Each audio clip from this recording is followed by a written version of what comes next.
नमस्कार. कथागाथाच्या या भागात तुमचे सगळ्यांचे मनापासून स्वागत. आजची गोष्ट आहे भक्तासाठी भगवंत कसे साक्षीदार म्हणून उभे राहिले याची. वृंदावनात एक साधू महात्मा फिरत असत. त्यांना पाहून सगळेजण म्हणत, जज साहेब आले, जज साहेब आले. खूप वर्षांपूर्वीची घटना आहे. मग कोणीतरी विचारले, यांना जज साहेब का म्हणतात? तेव्हा एका संत महोदयांनी सांगितले की हे आता महात्मा झाले, पण पहिल्यांदा हे जजच होते. आता पूर्वीचे नाम त्यांना कायम आहे. दक्षिण भारतामध्ये एका छोट्याशा गावात लोक न्यायालय होते. तिथे ते जज म्हणून कार्यरत होते. त्याच गावाच्या बाजूला दुसरे एक गाव होते. तिथे एक साधा सरळ सज्जन व्यक्ती राहत होता. त्याचे नाव होते भोला. भोला हे नाव त्याला लोकांनीच दिले होते, कारण श्रीरामांशिवाय त्याचे दुसरे जगच नव्हते. तो त्यांच्याशिवाय दुसऱ्या कोणाला ओळखतही नव्हता. गावात रघुनाथजींचे मंदिर होते. भोलाची परिस्थिती अत्यंत सामान्य होती, पण तो रघुनाथजींचा परमभक्त होता. कोणीही त्याला काही प्रश्न विचारला की हा सांगत असेल की रघुनाथजी सर्व जाणतात, आम्हाला काही माहीत नाही. भोलाला 2 मुले आणि 1 मुलगी होती. जेव्हा मुलीचे लग्न करायचे ठरले तेव्हा भोलाच्या मुलांनी भोलाला सांगितले की तू सावकाराकडून कर्ज घे आणि आम्ही दोघेही जण कष्ट करून ते कर्ज लवकरात लवकर फेडू. मग भोला हा सावकाराकडे गेला. व्याजाचा दर ठरवला, कागदपत्रे बनवली आणि मग कर्जाची रक्कम घेऊन भोलाने मुलीचे लग्न थाटामाटात लावून दिले.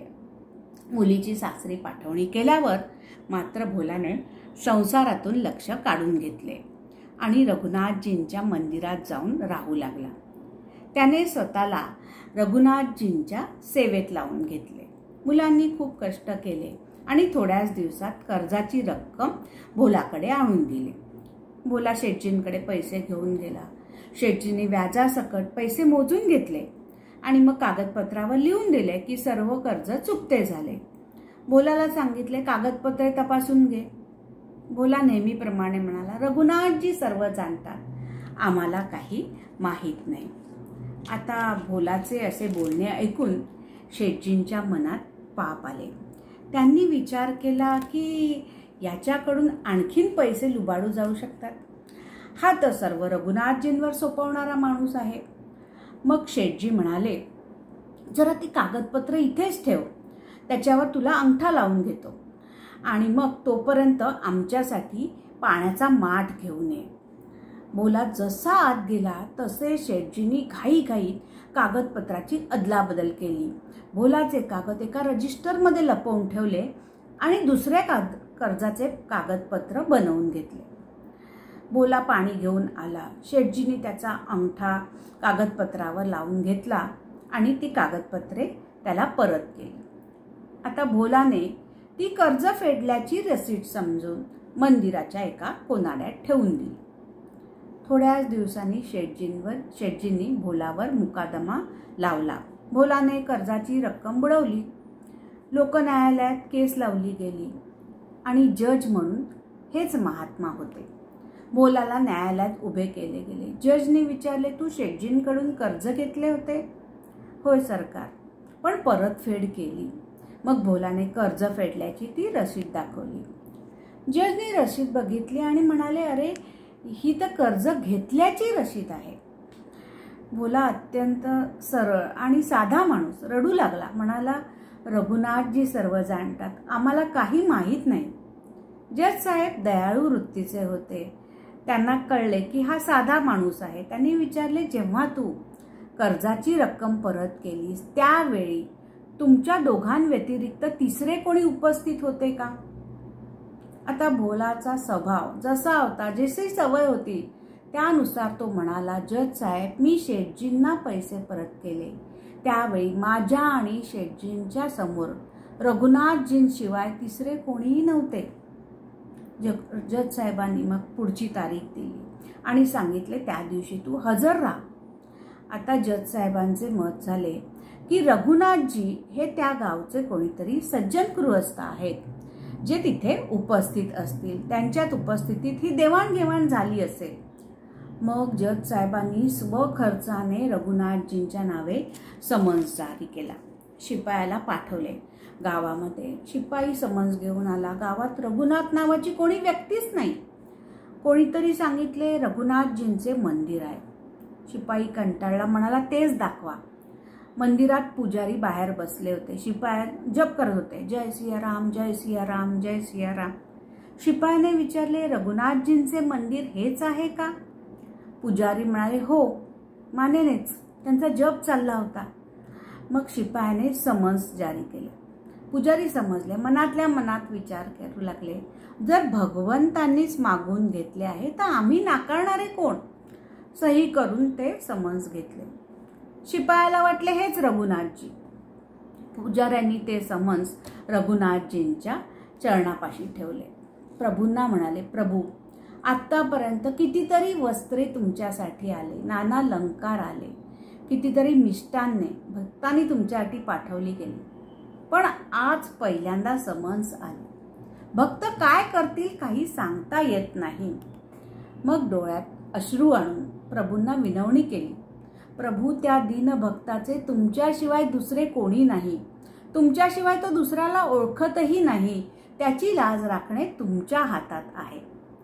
मग पुजाऱ्यांनी भोलाला विचारले, तू रघुनाथजींचे नाव कशाला घेतले?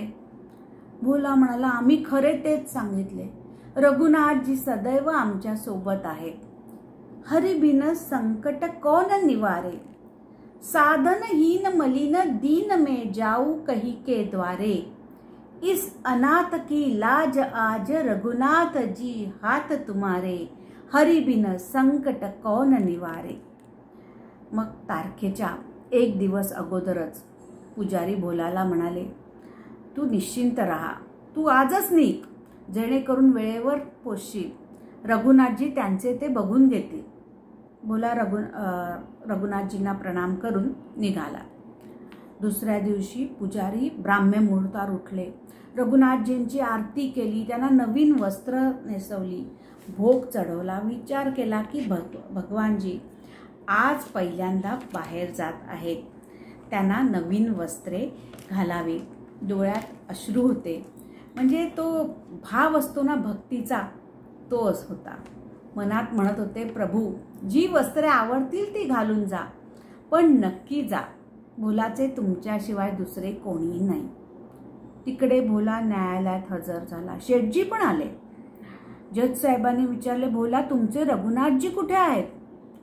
भोला म्हणाला, ते इथेच कुठेतरी असणार, ते सर्वत्र असतात. जज साहेबांनी शिपायाला नावाचा पुकारा करण्यास सांगितले.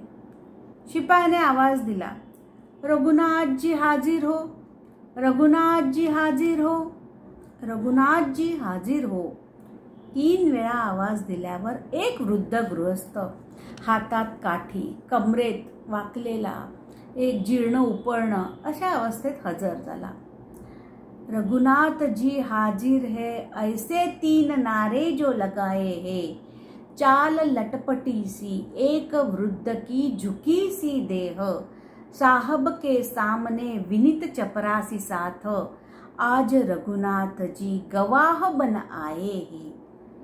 भगवान साक्षात साक्षीदार बनून आले. जज साहेबांनी बघितले. शेठजी चकित झाले, हे कोण आले? जज साहेबांनी विचारले, तुम्ही तिथे उपस्थित होता? रघुनाथजी म्हणाले, हो आम्ही तिथे उपस्थित होतो आणि भोलाने कर्ज आमच्या समोर फेडले आहे. जज साहेबांनी विचारले, याचे प्रमाण काय? रघुनाथजी म्हणाले, त्यांनी रसीद पण बनवली होती.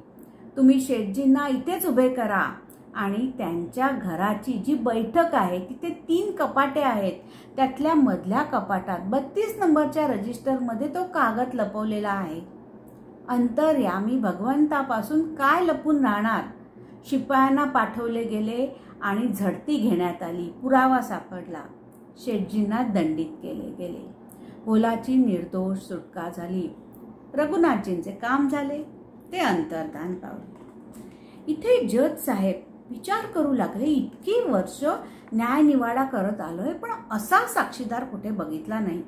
इतके अचूकपणे त्याने सांगितले की कागदपत्रे कुठे आहेत. मग त्याने भोलाला त्यांच्या खोलीत बोलवले. हे रघुनाथजी कुठे राहतात? भोला म्हणाला, आम्ही जिथे राहतो तिथे. जज साहेब म्हणाला, तू कुठे राहतोस? जिथे रघुनाथजी राहतात. जज साहेब म्हणाले, आम्ही काही समजलो नाही, तुम्ही एकाच गावात एकाच ठिकाणी राहता? भोला म्हणाला, जज साहेब तुम्हाला कसे समजणार, तुम्ही तर शिकले सवरलेले आहात आणि शिकले सवरलेल्यांना समजावणे फार कठीण आहे. हे तर भक्त आणि भगवंताचे नाते आहे. मग जज साहेब म्हणाले, हे रघुनाथ कोण आहेत? भोला म्हणाला, हे ते आहेत ज्यांचे मंदिर आहे. यांचे मंदिर आहे? पण यांच्या पेहरावावरनं तर वाटत नाही हे इतक्या संपन्न घरातील आहेत, किंवा हे त्यांनी मंदिर बनवले असेल, आणि पोशाखावरनं तर पुजारीही वाटत नाही. भोला म्हणाला, जज साहेब हे ते आहेत जे मंदिरात बसले आहेत. आता जज साहेबांनी शिपायाला बोलवले. शिपाई घाबरला, म्हणाला, ज्याने हे समज घेतले तो हा माणूस नव्हता. मग जिज्ञासेने जज साहेबांनी गावात जाऊन चौकशी केली आणि जे ऐकले त्याने ते भावविव्हळ झाले. आपल्या बंगल्यात परत आले आणि रडून आक्रोश करू लागले. मग घरच्यांनी त्यांना त्यांचे रडण्याचे कारण विचारले. जज साहेब म्हणाले, शिव सारद नारद शेष गणेश के नहीं ध्यान में आते रहे, सोए आज विनीत अदालत में भोला के गवाह कहते रहे. लोक म्हणाले, अरे म्हणजे यात रडण्याचे कारण काय? तुम्ही तर खुश व्हायला पाहिजे. आज साक्षात तुम्हाला भगवंताचे दर्शन झाले. तेव्हा आता भगवंत आहे म्हटल्यावर ते परत तर जाणारच. जज साहेब म्हणाले, आज आमच्याकडनं एक अक्षम्य चूक घडली. कुर्सी पर बना जज बैठा रहा, जगदीश खडे समझाते रहे. ज्यांच्या न्यायालयात सर्वांना एक दिवस उपस्थित राहायला लागते ते भगवंत आज इथे उभे राहून साक्ष देत होते आणि आम्ही त्यांच्या समोर खुर्चीमध्ये बसून राहिलो. त्या दिवसापासून त्यांना वैराग्य आले. त्यांनी आपल्या पदाचा राजीनामा दिला, वृंदावनात आले, साधू महात्मा झाले आणि प्रायश्चित्त म्हणून नेहमी उभेच राहायचे. म्हणायचे, भगवंत उभे होते आणि आम्ही खुर्चीत बसून राहिलो. मंदिरात त्यांनी यापुढे कधीही प्रवेश केला नाही. दुरूनच भगवंताचे दर्शन घ्यायचे. त्यांना विचारले, मंदिरात का जात नाही? तर म्हणायचे, भगवंताला तोंड दाखवायच्या लायकीचे राहिलो नाही. भक्तासाठी भगवंत साक्ष द्यायला म्हणून उभे राहिले. सुंदरकांडात म्हटले आहे, सबके ममता ताग बटोरी, मम पद मनही बारी डोरी. असं सज्जन मम ऊर बस कैसे, लोभी वृदह बसई धनु जैसे.